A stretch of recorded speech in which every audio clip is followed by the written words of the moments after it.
पाक ऑक्यूपाई कश्मीर की 24 सीटें, क्योंकि वो हमारा है। यहाँ पर आपको एक अहम खबर दें, लोकसभा में अमित शाह के बयान पर हंगामा।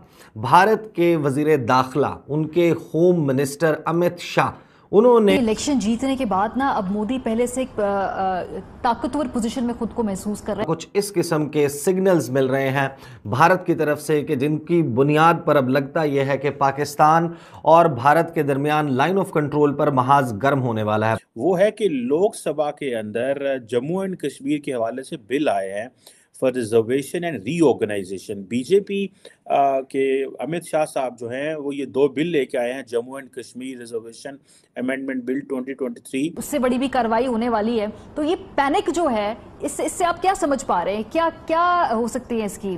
अब तो हमारी नौजवान नस्ल ये भूल गई है कि मसला कश्मीर है क्या। एक तरफ तो टीटीपी अपना काम कर रही है, जहाँ पे उनका दाव लगता है तो वो पुलिस को अटैक करते हैं, जहाँ पे उनका दाव लगता है तो वो जो बाकी फोर्सेस हैं, यानी पाकिस्तान आर्मी है या कोई और इदारा है, उसको वो लोग टारगेट करते हैं। आप हर वक्त जहाज पकड़ के वारदात में फिर रहे होते हैं खैरात मांगने, कित्थों अल्लाह दे नाम ते बंदा को दे दे पैसे। आप जो रियलिटी है वो ये है कि नरेंद्र मोदी और उनकी जो सरकार है, they have an absolute control in every way. Development है व्हिच आई रियली वांट कि आपसे शेयर की जाए, उस पर भी बहस करते हैं।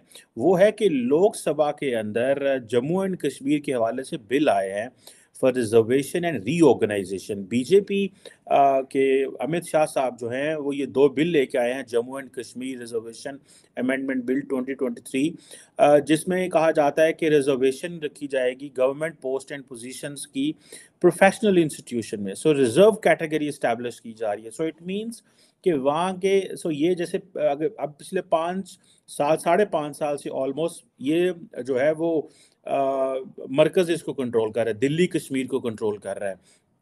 So it means that they want कि मजीद अपनी मर्जी के लोग लेके आया जाए रिजर्व कैटेगरीज में जो है। और साथ ही में कहा जा रहा है कि नंबर ऑफ सीट्स भी बढ़ाई जा रही हैं 83 से 90, यानी कि कुछ 7 सीट जो हैं वो बढ़ाई जा रही हैं।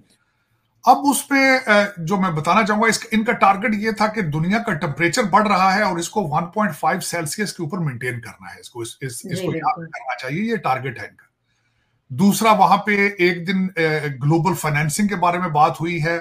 एक नया प्रोग्राम उन्होंने वहां पे इंट्रोड्यूस कराया था जिसमें वो कहा जाता था कि डेट फॉर नेचर, और उसमें कि ऐसे ममालिक जो हैं वो जो डेट में फंसे हैं, जिस तरह पाकिस्तान है, तो वहां पे वर्ल्ड बैंक ही इनके साथ डील करेगा और इनके डेट पे हेल्प करेगा अगर ये नेचर की तरफ जाते हैं, अगर एनवायरमेंटल फ्रेंडली होते हैं, तो जो कि मेरे ख्याल में नहीं होता। मैं जय हिंद दोस्तों। तो अमित शाह ने, अभी संसद सत्र चल रहा है पार्लियामेंट में, तो अमित शाह ने एक बयान दिया पीओके को लेकर कि पीओके हमारा हिस्सा है और हमने इसके लिए सीटें भी रिजर्व कर रखी हैं। तो अब ये बयान गृह मंत्री का आना, वो भी पार्लियामेंट के अंदर, और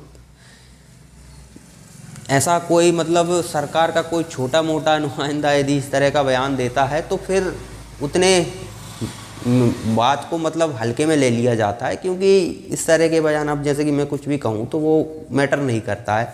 और सरकार का कोई छोटे स्तर का अधिकारी हो, वो कुछ कहे तो उतना मैटर नहीं करता। लेकिन गृह मंत्री अमित शाह, और अमित शाह आपको पता होगा कि अमित शाह ऐसे ही कुछ नहीं बोलते, हवाबाजी कभी नहीं करते जैसे कि पाकिस्तानी करते हैं, कुछ भी जो मर्जी आ गया बोल दिया।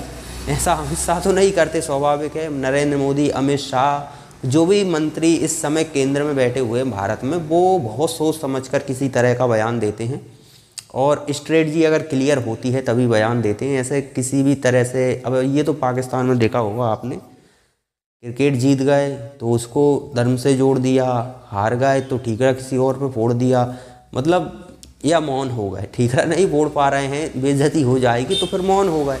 हर चीज़ में उंगली करना, और ये कौन करते हैं? ये पाकिस्तान के बड़े बड़े मंत्री, खुद प्रधानमंत्री तक मैदान में आ जाते हैं इनके। तो पाकिस्तान और भारत में फ़र्क है। भारत के गृह मंत्री ने यदि कोई बात कही है तो उसमें कह सकते हैं कि फैक्ट है।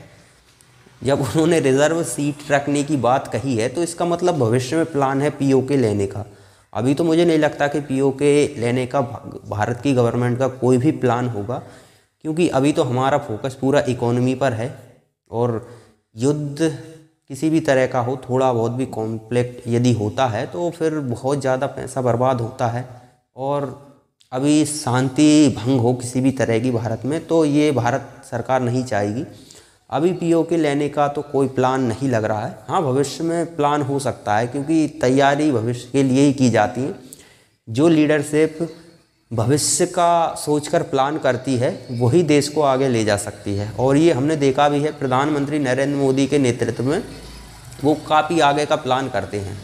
उन्हें पता होता है कि भले वो गवर्नमेंट में रहेंगे नहीं रहेंगे उस समय तक, लेकिन प्लान तो उनका बहुत लॉन्ग टर्म का है।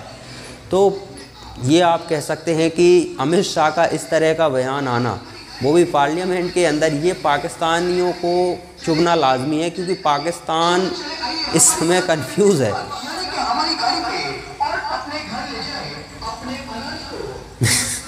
अच्छा, पाकिस्तान इस समय कंफ्यूज इसलिए है क्योंकि अब वो कह रहे हैं कि हम कश्मीर पर जो चूरन हमारी पब्लिक को बेचते थे वो चूरन बेचना जारी रखें या फिर पीओके बचाने पर हमें कुछ विचार विमर्श करना चाहिए। स्वाभाविक है, भारत की तो प्लानिंग है और भारत जिस तेज़ी से आगे बढ़ रहा है तो ये तो पाकिस्तान के लिए बड़ा खतरा है। भारत का मजबूत होना पाकिस्तान के लिए स्वाभाविक है खतरा ही है, क्योंकि फिर पीओके लेने से कौन रोक पाएगा हमें। अभी आप देखिए कि यदि हम किसी भी तरह की कार्रवाई पाकिस्तान पर करते हैं तो एक दो कंट्री हैं जो उसके फेवर में बयान दे सकती हैं, बाकी की नहीं। क्यों? क्योंकि सभी को अपने हित देखने होते हैं। पाकिस्तान को इस समय कोई भीख क्यों नहीं दे रहा, कहीं भी जाते हैं अब इन्हें पैसा क्यों नहीं मिलता? क्योंकि वो नहीं चाहते कि हम भारत को नाराज़ करें, और भारत को नाराज़ करना यानी बहुत बड़ा मार्केट हाथ से गंवा देना। चीन देख लीजिए, इस समय चीन को कई कह सकते हैं कि हम साल भर में उसे पहले के मुकाबले अभी 1-2 ट्रिलियन का गच्चा दे देते हैं। इस तरह से व्यापार का गच्चा उसे हम चीन को दे देते हैं। इतने निर्भर थे कि हर चीज़, खिलौने हों, मतलब कि कह सकते हैं कि छोटे से छोटी चीज़ चीन पर निर्भर हो गए थे हम। इस तरह से निर्भरता थी। लेकिन फिर प्रधानमंत्री ने आत्मनिर्भर भारत का जो मुहिम चलाई, उससे अब कह सकते हैं कि कई ट्रिलियन का गच्चा भारत दे चुका है चीन को। इतना व्यापार हम उनसे करते थे, इतना पैसा हमारा जाता था जो बच गया है।